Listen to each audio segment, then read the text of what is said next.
Noong December 1941, sa ilalim ng pamumuno ng mga Amerikano, naganap ang unang paglusob ng mga Hapon.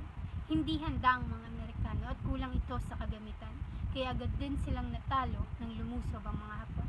Agad silang sumuko at ang General MacArthur, habang nangyayari ang mga ito, kasama ang kanyang pamilya ay patungo ng Australia noong March 11, 1942.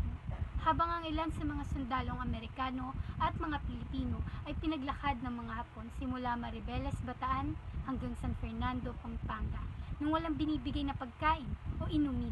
Maraming namatay sa kalupitan ito at ngayon kilala natin ito bilang Marcha ng Kamatayan o Death March. Nag-iwan ng bakas ang masasaklap na pangyayaring ito sa General MacArthur, kaya nang makabalik ito ng Amerika, isang kataga ang kanyang binitawan. At ito, ang katagang I shall return.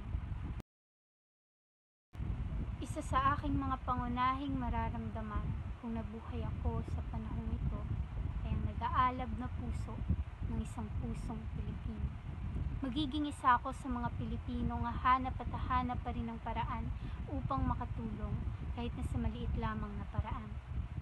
At ang isa sa mga aking pagsubok na haharapin ay ang mabalot ng takot at kaduwagan. Nang lumapag ang General MacArthur kasama ang mga sundalong Amerikano sa Leyte, sinalubong sila ng mga Pilipinong nakangiti.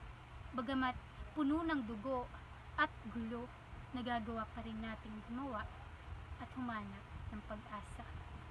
Diba't minsan na rin sinabi ng General ang katagang, "Give me 10,000 Filipino soldiers and I will conquer the world." Bilang isang Pilipino, tunay naman na saludo ako sa kasaysayan ng ating bayan. Ang mga mata ng ating mga ninunong na buhay sa panahong ito, maraming nasaksihang kamatayan. Hindi lamang kamatayan ng mga sundalong nagbabarilan, ngunit pati ang kamatayan ng kanilang mga mahal sa buhay. Marami ang nawalay sa kanilang ama't ina at mga kapatid. Kaya ang kalayaang mabuhay sa sarili nilang bayan ng may seguridad na sila ay protektado at ligtas ay isang kalayaan. At sa aking pagtatapos, isang aral ang aking babaunin. Ang kalayaang mayroon tayo ngayon ay bayad, gamit ang dugo ng kahapon. Hindi palulupig at hindi pasisiil. Sana'y hindi natin ibaon sa limot ang kasaysayan ng ating kalayaan.